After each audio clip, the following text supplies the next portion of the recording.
Yeah, man, 5170 to the world. Rap solo till I die, man. Blaq Steaze, your boy J. Urus on the beat. It's also a religion, that's what we say. Yeah. Been pushing in spy all day, my boy. I say we corner store inspired. But what grieves me is that the people that created this climate is now denying it. Like if you listen to a person like Minister Botha, you would have sworn he was born an ANC member. He never said total onslaught, communism, that's the enemy. Never. He denies it. Welcome back to the ACWS network. We're back with another episode of Burning the Mic with Steaze. I hope you're ready to jump into the ones. We're going back in time, South Africa, the 1980s, and a particular doctor who decided to go rogue. I'd like to thank everybody for supporting us. Please like, comment, subscribe. Drop a fire emoji in the comments. Let us know what you would like to hear from us and share this across all platforms you can. Today we're stepping into the South Africa back in time in the 1980s. A government that is desperate to maintain control. A doctor that is chosen to weaponize science. This is the story of Project Coast. Apartheid's hidden war fought in labs, clinics, and silent assassination. At the helm of Apartheid South Africa stood Pieter Willem Botha, known as P.W. Botha, serving as Prime Minister from 1978 and later as First Executive President of the state from 1984 to 1989. Botha was a staunch defender of the apartheid policies, employing state security forces to suppress dissent and maintain white minority rule. His tenure was marked by a commitment to state terrorism and murder to thwart black majority rule. Amidst growing internal resistance and international condemnation, Botha authorized the development of a covert chemical and biological warfare program, Project Coast, to neutralize the perceived threats against the regime. Dr. Wouter Basson was born on the 6th of July 1950 in South Africa, and he is a qualified cardiologist who became head of the Project Coast. His medical expertise and military connections made him an ideal candidate to lead this program. Basson was reportedly chosen by Botha to oversee the development of chemical and biological weapons, leveraging his position as a cardiologist to travel internationally and gather intelligence on similar programs. I asked him, why, Wouter, are you doing this? And he said, I've got one daughter, and one day, and he said, we don't really have any doubt that the black people will take over the country. But one day, when the black people take over the country, and my daughter asked me, Daddy, what did you do to prevent this? My conscience would be clean.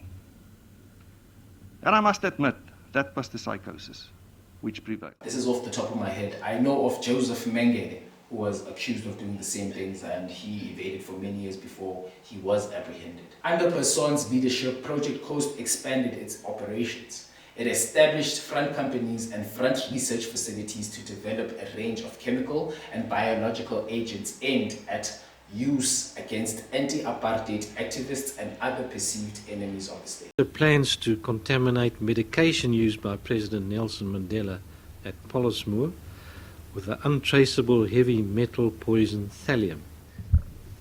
Dr. Basson mentioned, after he had told us a lot about the effects of thallium, if you give just the right dose, you mustn't give too much, but just the right amount, then you can cause what appears to be an outbreak of meningitis or encephalitis. You get similar symptoms. And in so doing, he mentioned in passing that he had given some thallium.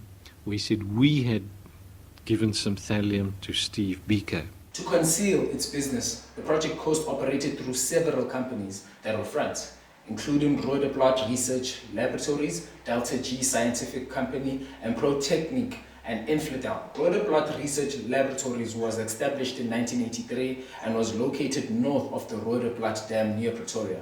It was adjacent to an agricultural research facility. To avoid suspicion, only the official RRL seniors conducted research for these pharmaceutical, agricultural, and medical sectors, but they knew that its primary mission was the development of biological weapons. Now, the RRL's research included the development of toxins, cholera, and sterilization agents aimed at suppressing the population growth amongst black South Africans. The facility operated under great secrecy with its true purpose concealed from the public and many in government.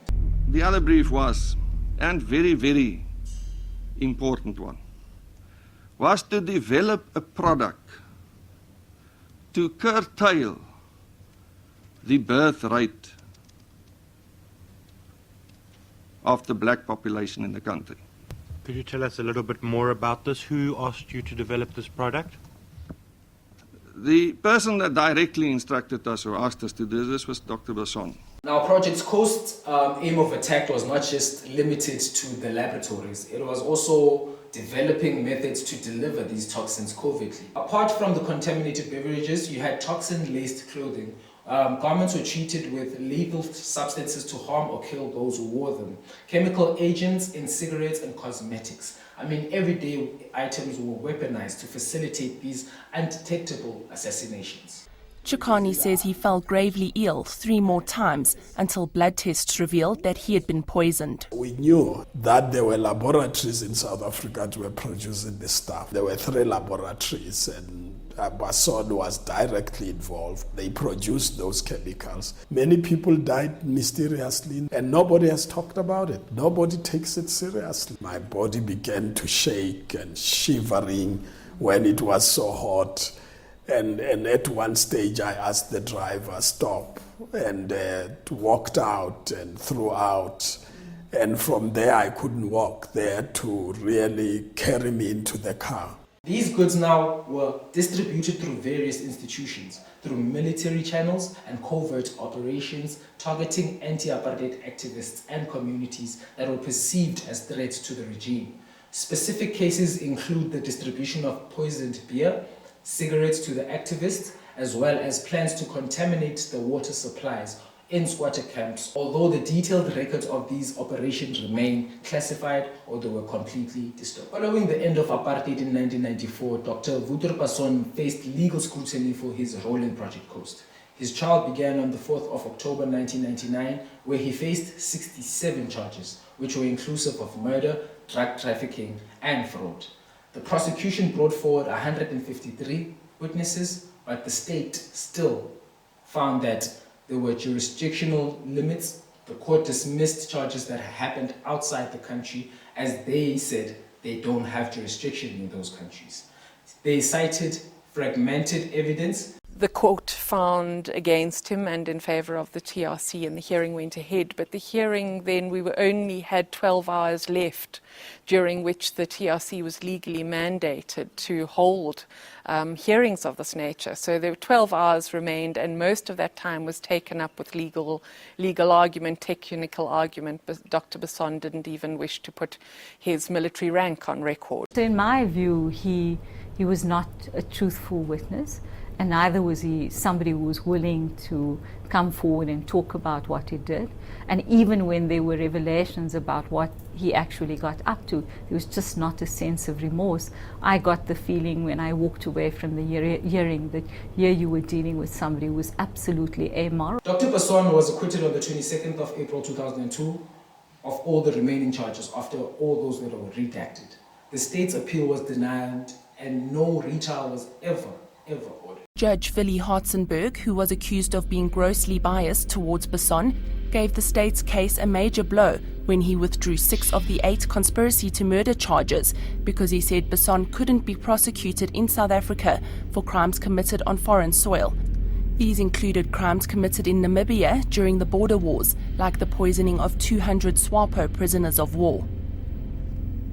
If you look at his trial, for instance, one has very little doubt that we were talking about a judge who heard this case who had no business really sitting to hear the case, because clearly he'd made up his mind even before the evidence was presented. And the fact that Wouter Basson was acquitted is astonishing. Despite the acquittal, the HPCSA later found that Basson was guilty of unethical conduct for his involvement in the apartheid chemical and biological warfare program. Medical doctors have a unique position in society, a sacred position, which impels them to stay true to the ethical values of the profession. This is equally true in conflict situations. The committee supports the notion that in South Africa, the medical ethics during war and peace are identical. The committee further decides that in the light of all the circumstances, the breaches of medical ethics amount to unprofessional conduct. Now, Project Coast for me serves as a stark reminder of how this science can be manipulated to serve an oppressive agenda. It underscores the importance of ethical oversight in scientific research and the need for transparency in government operations. Thank you for joining me on this exploration of this tense and very nifty topic. I hope you stay informed, stay critical, and please go down into the description box and grab those further reading resources. And don't forget to research Joseph Mengele as well. And then until next time, stay informed, stay critical, and always question.